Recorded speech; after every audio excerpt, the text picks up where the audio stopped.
The next part is going to be rain gauge network.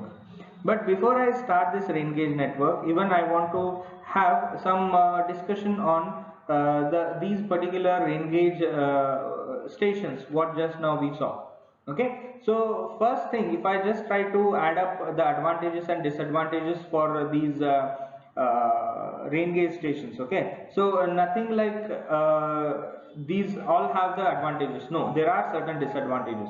So when I compare with the non-recording type of rain gauge station, that is Siemens rain gauge station, non-recording type, at that point of time, since there are no mechanical moving parts, okay, no mechanical moving parts, so because of that there will not be much of a difficulty in maintaining that particular rain gauge station. Okay, no calibration is required as such. It is simple glass tubes which are going to be kept, so those things will be there. Okay, but that is its advantage. It is having a very simple working principle. Okay, but whereas the disadvantage, if I tell, first thing, you cannot get the rainfall intensity nor the duration of rainfall. You will get just the total rainfall which has occurred. That is one of the disadvantages. Second disadvantage is, usually if you think of a country like India where the rainfall is occurring only for it is occurring for only 4 months in a year, then for the remaining 8 months from the opening of 12.5 centimeters which is available for the Siemens type of rain gauge station, so it is going to collect all the dust, debris and everything. So because of which what will happen, the collection mechanism is going to fail for the rainfall data. So that's why frequent cleaning of those particular bottles and everything needs to be there. So that is going to become a disadvantage over there. And one more major disadvantage is, you need a lot of human resource for that. Okay, so you cannot build up a machine to go there and take the reading.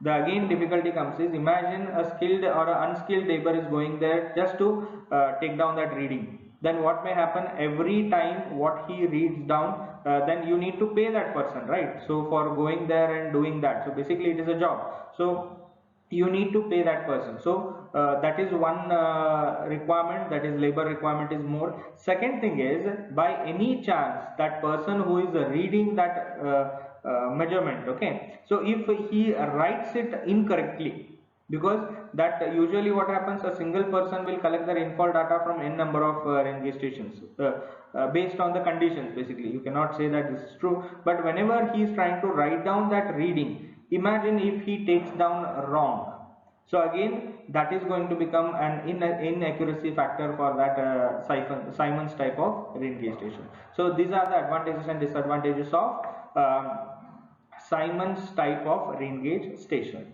Now if I come for these particular what I can say, if I come for this second type of network, that is your recording type, where we have tipping bucket, weighing bucket, and one more is Siphons rain gauge stations. Yeah, siphon rain gauge station. So at that point of time what is happening is, we have a lot of mechanical parts who are revolving, which is for example in weighing bucket we have spring. So again the spring will have its thermal coefficient of expansion. Based on the temperature outside, the spring may expand or it may contract. Again this increase or decrease in length is again converted into pen movement, which is not at all required. Okay, so that's why such kind of difficulties exists whenever the moving parts are there. And even in tipping bucket, if you check out, if because of that tipping bucket is there, so then that for that tipping action to happen smoothly, you need to have proper lubrication done to that, and regular maintenance needs to be there, because that even the greasing or lubrication what you make, so basically it may wear off. Okay, so that's why even proper care should be taken for such kind of works to be there. So that is an important factor or disadvantages that it is going to be there. And for advantages, if I check out, in few you can measure the snowfall, in few you can measure only the rainfall, whereas you will get the intensity of rainfall, duration of rainfall, and along with that even you can access these data from a far place. So there is no need for a person to go there every day to check out this. So for recording rain gauge stations, we have totally these many advantages and disadvantages just now what we have discussed. Now after that we had something called as telemetric type of rain gauge stations. So in telemetric type of rain gauge stations, we are going to have two ways. One is tipping bucket and one more is radar. Okay, so tipping bucket type already I have explained with the previous session, just now what I have done.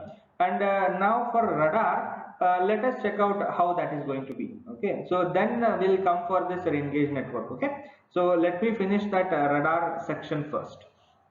So in that radar, if you check out, I hope you might have seen these things in old movies or Bollywood, sorry, Hollywood movies, where in a ship usually you have these on the captain's nearby on that particular ship, you'll be having some circular this thing where one center point there will be some this thing, and a light will be moving around like this.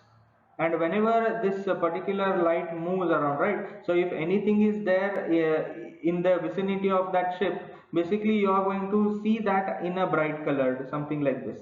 Imagine if one more ship is there, so two more ships are there near to the ship which is present exactly over here. This center point is showing the location of that ship.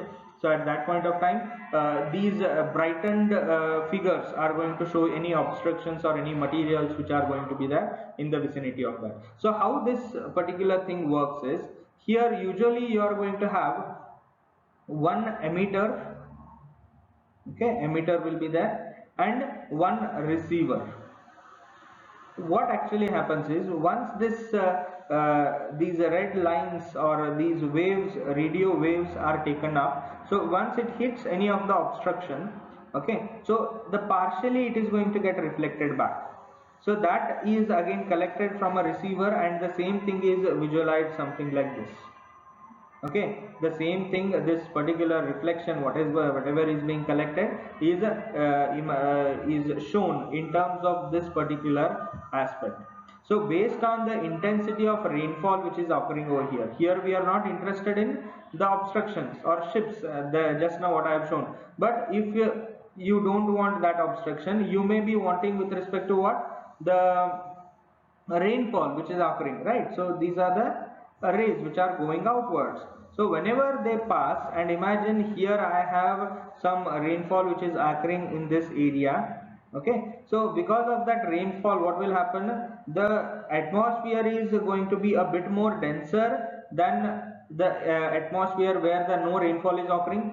Okay, so these rainfalls will create that mild resistance for the flow of these radio waves. Okay, so because of that, what will happen, some part of that will be reflected back, and this reflected back radio waves are being collected by a receiver, and this receiver will interrupt or else interpret this particular data that has been collected, and the same thing will be shown something like this. Okay, now imagine instead of this particular ship, right now what I have shown over here, imagine this is rainfall. Okay, so here you can check out if the if your collection center is somewhere here at the center, and you want to check out the rainfall that is occurring for a radius of 100 kilometers. Then what we will do, you will have this emitter set up, and this emitter will set up this or else emit the radio waves in 100-kilometer radius in all the directions. Okay, so this emitter product is indicated in this point over here, as you can see. And the in a 100-kilometer radius, wherever the rainfall is occurring, okay, wherever the rainfall is occurring, imagine only on one side if it is occurring, so that itself is being shown over here. Wherever the rainfall is occurring, it is going to bright up in the screen and it is going to show. And in other side, if there is no rainfall, so none of the other areas will be brightened up. So this is how basically the interpretation of that radar is going to be there. Okay, so the point of emission and collection will be the point where you are sitting basically, and from that particular range of the emitter and receiver, you can have this particular kilometer range varied. So this is how once the rays goes outside and it if any obstructions are there in the atmosphere, so those things will be reflected back, and the receiver can analyze that, and it is going to show it in terms of this. So usually it will be a monochromatic display. So usually some green color display will be there. So the best visualization what I can provide you for this is nothing but your old ships, where you have all these radar systems. Okay, so green colored, it will just like your calculator display, what you have. Okay, so there the green color display will be there. So one this particular section will be revolving continuously. Okay, so this continuous revolving is what, if any obstruction, if any rainfall is there, so that area will be lightened up. So based on the intensity of the brightness, you can actually check out what is the intensity of rainfall that is occurring. So even based on the size of this rainfall, means how much area is lit up over here, or the brightness is there, you can even check out the aerial extent of that rainfall that is going to be there. So this is how the radar measurement of rainfall is going to occur. I hope it is clear. So ultimately for measurement of rainfall, we have three types. One is your non-recording, what we have. Okay, second one is we have a recording type, and the third one what we have is telemetric type. So in non-recording we have Simons, whereas in recording we have three types, that is your tipping bucket type, weighing bucket type, and siphon type of rain gauge station. And in telemetric we have two types, one is radar and one more is tipping bucket type connected to a server and a satellite. So basically these are the things that you need to understand with respect to the measurement of rainfall using the rain gauge stations. Now keeping all these in mind, let us go for the next bit. Okay, so once we understood how the rainfall occurs, how to measure that rainfall and everything. Okay, so now the next question that is going to come up is, as I previously explained, if imagine this is my entire catchment area. Okay, if it is my entire catchment area, then imagine my rain gauge station is only one. Imagine it is very small. So the maximum diameter what we had was for our siphon rain gauge station, which was 2 meter, 2.03 meters. So that area diameter is very small when you compare it with the entire catchment area what it is going to represent. Okay, so that's why how much catchment area is big, so you need to have multiple number of rain gauge stations established over there, so that you are going to get what, an accurate representation of the rainfall data that is going to be there. So this rain gauge network is going to let us know how many number of stations should be there, and what are the standards, and why these many number of rain gauge stations are required. Why cannot I depend on only one rain gauge station for a large catchment area? So those things we are going to study in this rain gauge network. So let us check out this. Since the catching area of rain gauge is very small compared to the aerial extent of the storm, that is, or the catchment area, so large catchment area is there where thousands of kilometer squares of area is there, whereas the diameter of the opening for the collection of rainfall data is very small. Okay, so that's why we require a rain gauge network to be there. Okay, next we have to cover a large catchment area, a number of rain gauge would be required as large as possible. So we require more number of rain gauge stations to have more accurate data. More the rain gauge, more the accuracy. So how many more rain gauge stations we have? Obviously more accuracy is going to be there. But economic considerations and other considerations such as topography, accessibility, etc. restrict the number of gauges to some extent. So simple thing is, again, every project will come back to the financial aspect. So that's why here, if I have all the let us say for this imagine this catchment area is, let us say, 1000 kilometers square. Just for the sake of simplicity, imagine this catchment area is 1000 kilometer square. So at that point of time, imagine I want to have more accuracy. That's why I cannot tell the project manager or the person who is doing that, you set up 100 rain gauge stations over here.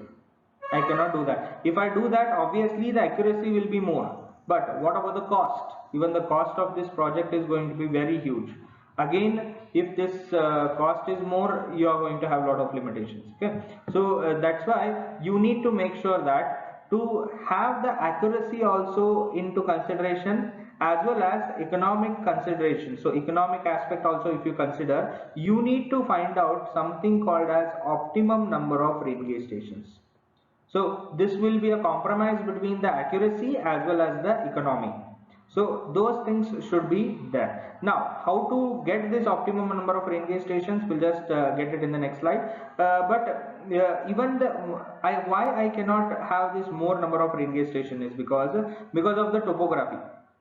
Whenever I say this 1000 kilometer square of catchment area, this entire catchment area will not be flat. You will have mountains, you will have rivers, right? So you will have forest inside them, then you will have cities, villages or something of that sort. So for city and villages, easily you can manage, but to go inside this forest for hundreds of kilometers together frequently, that is not feasible. Similarly, if the river is there, then we will have a lot of wild animals. Again, the accessibility to this will be very difficult, and you cannot ask a person to visit such kind of a places for every day, for every week. That is not feasible.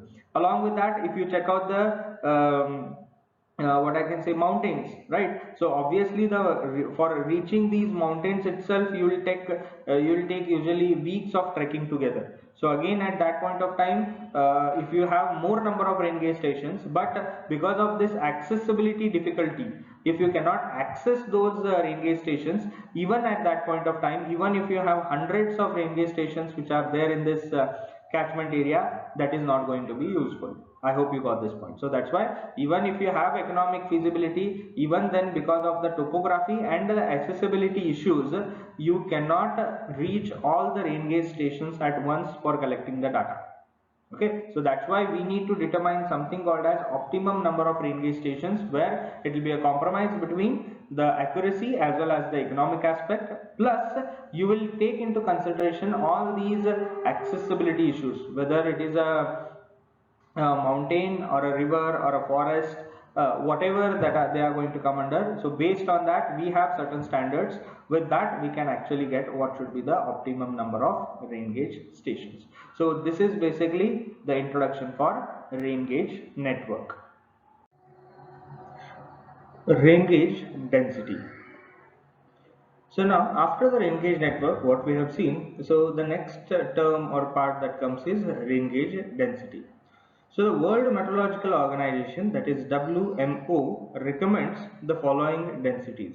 So density will come into picture as we have explained in the previous slide. If I have, let us say, a catchment area of A, then I cannot have numerous or n number of these rain gauge stations applied into that. So what will be the difficulties we have already seen. Now with respect to that, what are the standards per specific area, how many number of rain gauge stations should be there? So that will be actually that is nothing but what, your rain gauge density. Now as per World Meteorological Organization, that is WMO, in flat and temperate, Mediterranean and tropical zones. Okay, so basically in flat regions where the elevation is not that much with respect to mean sea level, plus for a temperate, Mediterranean and a tropical zones. Okay, so India is a tropical country, so our particular nation comes into this category. So ideally one station should be there for every 600 to 900 kilometers square of area. Okay, so ideally one rain gauge station can take care of an area of 600 to 900 kilometer square. Now if we cannot provide this particular rain gauge density because of the financial aspects or any other issues that are going to come over there, so at that point of time we can have acceptable range of 1 in 900 to 3000 kilometers square. Okay, so here acceptable limit is 900 to 3000 kilometer square. So what does this mean is, basically what is ideal and acceptable is similar to your water standards. Okay, IS standards, what we usually use, right? So there they give a desirable and acceptable. right? So desirable means what? This is what is desired. So here also for rain gauge density, so for every 600 to 900 kilometers square, if we provide one rain gauge station, it is much better. But if because of any of the reasons, okay, so if a nation or a particular area where this density cannot be maintained, so even at that point of time, even 900 to 3000 kilometers square per one rain gauge station is enough as per the World Meteorological Department. Now similarly, in case of mountainous regions, okay, so ideal requirement is one station in every 100 to 250 kilometers square. So ideal is one station for every 100 to 250 kilometer square. Okay, whereas acceptable is one station for 25 to 1000. Sorry, this is 250, not 25. I'll write it down. So here it is 250. Yeah. Here it is one station for 250 to 1000 kilometer square. Now you can check out in mountainous regions the density is quite less. Density is quite more, because for a lesser area, okay, for a lesser area we are going to actually have one rain gauge station. Whereas in flat regions, okay, so I am having 600 to 900 kilometer squared area per station which is going to be there. Okay, so why such kind of differences are occurring, I'll try to explain it. So imagine this first case, just now what I have explained. Imagine this area is, let us say, 600 kilometers squared. Okay, so at that point of time, what is happening? A single rain gauge station is enough to collect the rainfall data for this entire flat region. So here the elevation is not changing that much. So at that point of time, 600 to 900 kilometers square is enough for this. Whereas in one more case, if I take down, I have a small area, okay, of let us say 250 kilometers square. Fine. So at this point of time here, yeah, so at this point of time over here, why the basic reason here is what? You have mountains in this area, okay. So whenever mountainous regions are there, so the rainfall from one end to the another part may vary drastically. Okay, it will vary quite drastically. So that's why here what is preferable is, here we are giving less areas per one station. Okay, if I just try to draw the section over here, imagine this.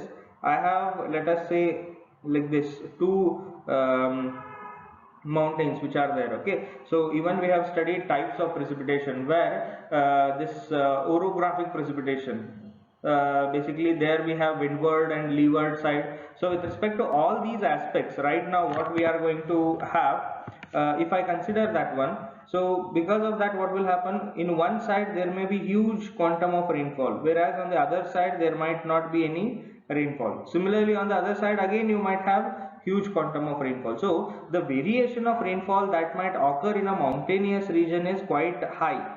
Okay, the variation of rainfall that might occur on the mountainous region is quite high. So that's why we provide lesser area, okay, per station when you compare it with the plain or flat regions. Okay, now similarly the last one will be in arid and polar zones. In arid and polar zones. So arid in the sense what? Where the quantum of rainfall occurring is quite less, where for example deserts, where the rainfall will be very less, or even in the polar zones, in the sense your north pole and south pole, where already because of that very less temperature of the atmosphere, the snow will be already there on the ground. Okay, so at that point of time, there the quantum of snowfall or rainfall that is going to occur over there will be very less. So that's why there we have one station in 1500 to 10,000 kilometers square. You can check out how much huge area it is going to cover. So only one rain gauge station is enough for 1500 to 10,000 kilometers square in case of what? Arid and polar zones. So these are the various rain gauge densities that are described by World Meteorological Organization. Now in the next slide, let us check out what will be the description or else the standards given by Indian Meteorological Department. Okay. So in India, on an average, there is one rain gauge station for every 500 kilometers squared.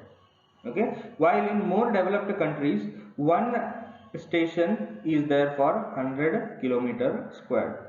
So in general terms, if I need to say, if I consider all these particular areas or regions, whether it is flat region, elevated region, or mountainous regions, right? So based on that, on an average, one system, one rain gauge station for 500 kilometers square, usually India is having. But even then, if it goes as per the areas, as the classification is there for the from the World Meteorological Department. Okay, so at that point of time, for this particular table, sorry, I have not written it, but this table is as per Indian Meteorological Department. Okay, right now what the table I am trying to show over here, it is based on the Indian Meteorological Department standards. So in plain regions, that is in flat regions, they expect us one rain gauge station for every 520 kilometers square. They expect one rain gauge station in every 520 kilometers square. Now similarly, in elevated regions above 1000 meter, so that is from the mean sea level, if the elevation of that particular area is more than 1000 meters, so at that point of time, one rain gauge station is required for every 260 to 390 kilometers square. Elevated regions more than 1000 meters, here it will be one rain gauge station required for every 260 to 390 kilometer square. Now similarly, in hilly and very heavy rainfall areas, in hilly and very heavy rainfall areas, we require one in 130 kilometers squared of area. So here we require one in every 130 kilometers square of area with 10% of recording rain gauge station. So to this I'll just come in a bit, but here it will be 1 in 130. Now, you might have a question of how we can remember these rain gauge densities as per Indian Meteorological Department. So, what you need to do is, it is all multiple of 130. Okay, so 1 in for heavy and hilly rainfall areas, so 1 in 130. Similarly, elevated regions more, 130 into 2 is 260, into 3 is 390. Okay, similarly for full plains it is 520, that is 4 times. So it is basically the multiple of 130 kilometers what the Indian standard meteorological department has given us as a standard. Okay, now in most of the cases what they prefer is, irrespective of the region, whether it is flat region, whether it is an elevated region, or it is a hilly region. Imagine I have, let us say, this huge area. Okay, at that point of time, let us take, I have 1 2 3 4 5 6 7 8 9 10. Imagine I have 10 rain gauge stations in this particular area. At that point of time, what they prefer is, out of these 10 rain gauge stations, at least one should be, or else 10% of them should be a recording type. So whether it is weighing bucket, tipping bucket, or siphon type of rain gauge station, it doesn't matter. If the minimum requirement will be what, 10% of the rain gauge stations out of these 10 right now, if I need to say, that is, here it will be 1. So at least one rain gauge station out of these 10 should be what, a recording type, whereas remaining 9 can be of what, non-recording type. So this is the minimum requirement what they say. Okay, so even right now in the next scenario, imagine if I have only 8 or 7 rain gauge station. Right now you can check out, I have 7 rain gauge station, 1 2 3 4 5 6 7. So at that point of time, 10% of 7 is what, 0.7. So it will be 0.7. So it indicates what, you need to round it up to the next integer digit. So again, if even 7 rain gauge stations are there, so even at that point of time, out of 7, 1 is always preferred to be what, recording type of rain gauge station. I hope you got that. Similarly, if I have, let us say, 15 rain gauge stations in an area, so 10% of that 15 will be what, 1.5. so you need to take out to the next integer, that is 2. So if you have 15 rain gauge stations, then at least 2 rain gauge stations should be of recording type, whereas the remaining can be of non-recording. If the finance is good, if the funding is good, then the recording type can be more than these two. There is no limitation for that, but the minimum requirement will be what? At least 10% of the total number of rain gauge stations what you are going to have, that should have the recording type in its nature. Yeah, so this is with respect to the explanation on Indian Meteorological Department for rain gauge density.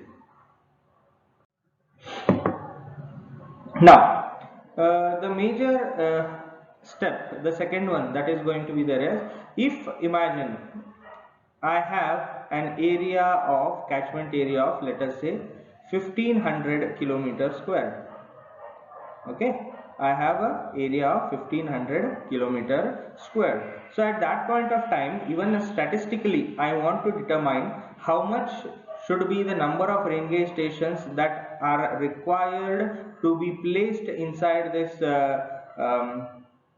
catchment area. So right now I have made 4 dots over here, you can check out, right? So how many optimum number of rain gauges are required over here, so that it will be a balance on the accuracy part as well as on the financial part. Okay, so how you are going to determine that? So for that we call it as adequacy of rain gauge stations. So we are going to solve the problems on these. So we'll just check out whether those problems will be solved once you come back here, or we'll have these problems solved on the online class itself. So we'll just check out once the entire theoretical part is over. Okay, so now first I'll just read out these particular statements, then I'll try to explain what all things are going on here. Okay, adequacy of rain gauge station. To obtain the mean rainfall data for an area, the required adequate number of rain gauges are determined by n is equals to Cv by epsilon the whole square. Here the total amount of to obtain the mean rainfall area occurred over the entire area, right? So for that, the number of rain gauge stations which is required is determined by n is equals to Cv by epsilon the whole square, where epsilon is nothing but the allowable degree of error in the estimation of mean rainfall.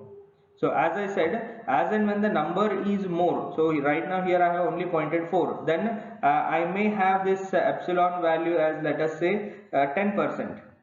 Okay, but instead of this 4, now if I increase 2 more, when it has become now 6, at that point of time my error may go down, right, because I have more number of rain gauge stations. So that time this may become 6.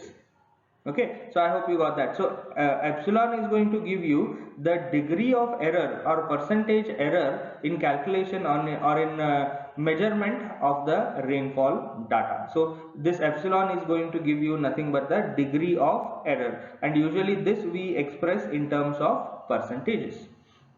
Next is Cv. So Cv is nothing but coefficient of variation of the rainfall data given by existing M stations in percentage. I'll repeat my sentence once again. Please check out. Cv is the coefficient of variation of the rainfall data given by the existing M stations in percentage. So what do you mean by this? I'll just draw one more. Here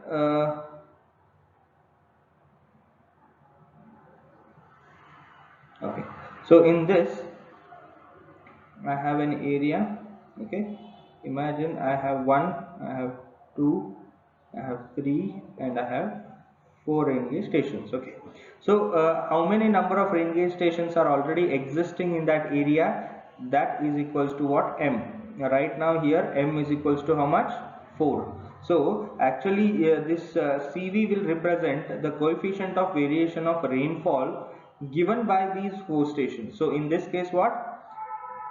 Cv is nothing but the coefficient of variation of rainfall given by these 4 existing rain gauge stations who are going to be there. Now how you are going to calculate that? That is with the help of this formula. Cv is equals to 100 sigma m minus 1 divided by p bar. Cv is given by 100 sigma m minus 1 divided by p bar. Okay, so now in this P bar is again calculated as sigma of I varying from 1 to m of Pi.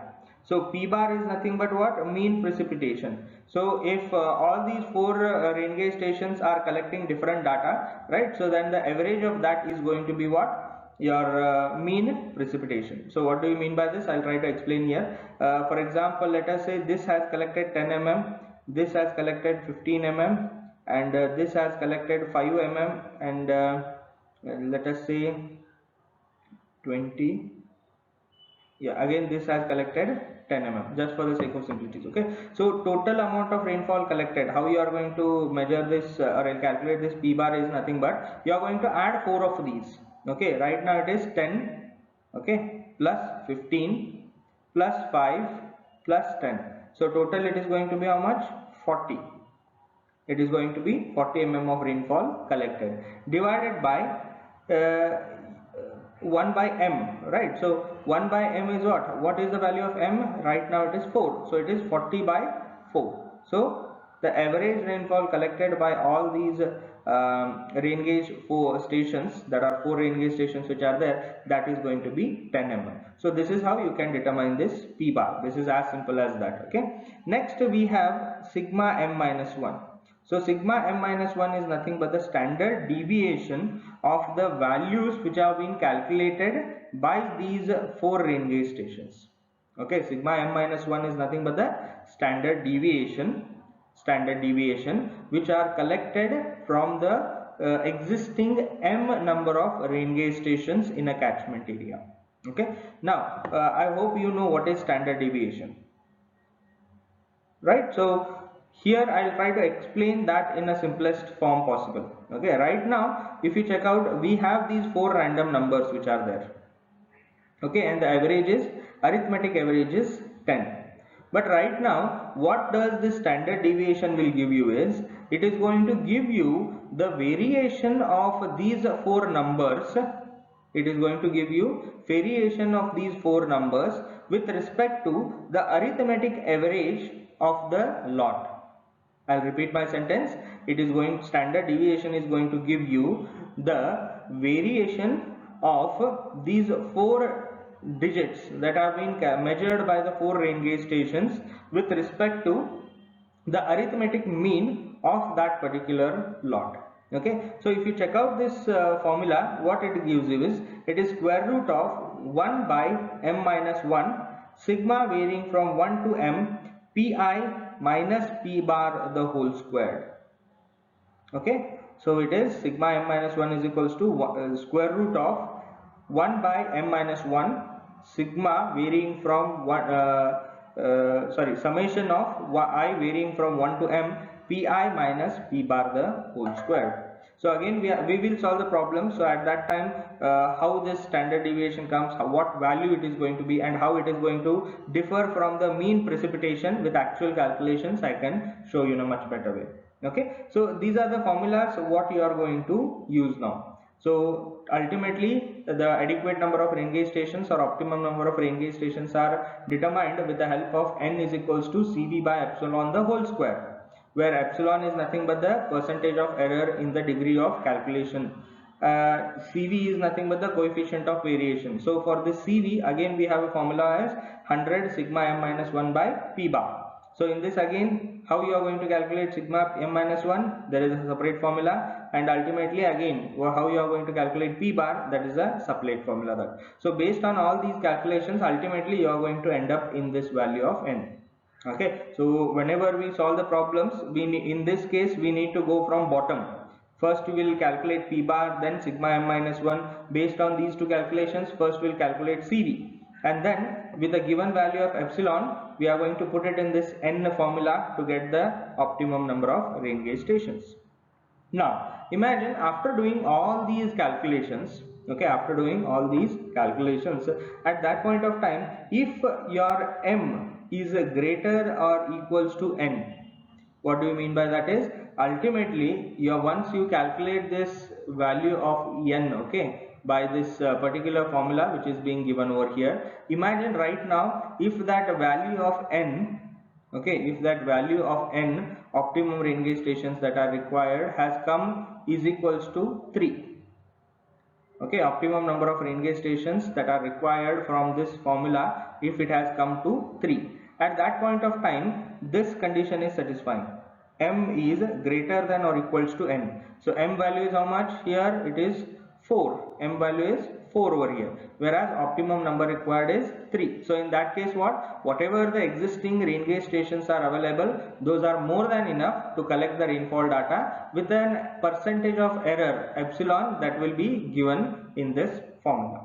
Okay, now similarly, if this becomes is equals to n is equals to 4, one more calculations we have done. So at that point of time, my n value has become 4. So again, requirement is 4, already existing is 4. So even then we don't need any additional rain gauge stations to be applied into this particular system. So we don't need that, because already the requirement optimum number of rain gauge stations as per the calculation is 4, and even the existing number of rain gauge stations what we have is 4. So that's why here there is no need for having any additional rain gauge stations. Now, but whenever we do this calculation, and if we get the number as 5, okay, or any other higher number, 5 or any other greater number, at that point of time what is happening, the existing number of stations are less, that is only 4, whereas the requirement is 5.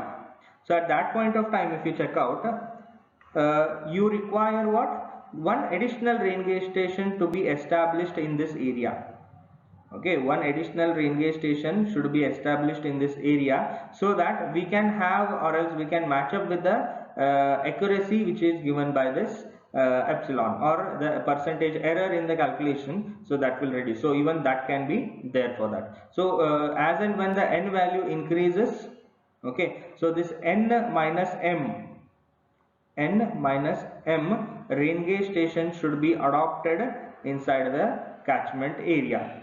I hope you got that. Now if I read this sentence which is there, first one is already clear. So if m is greater than or equals to n, that is 3 and 4, what I have explained, 3 and 4 are is equals to 4 or less than 4. So in that case, no additional rain gauges are required. On the other hand, if or else when m is smaller than n, now for the 5, what has happened? M is 4, n is 5. So 4 is smaller than 5.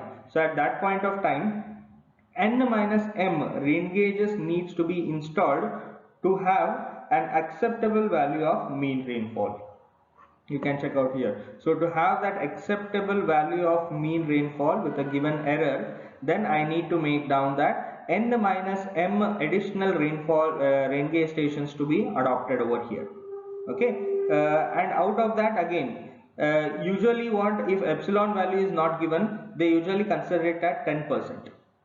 Okay, ideally speaking, the accuracy with which, or else the error in measurement of this precipitation allowed is how much? 10%.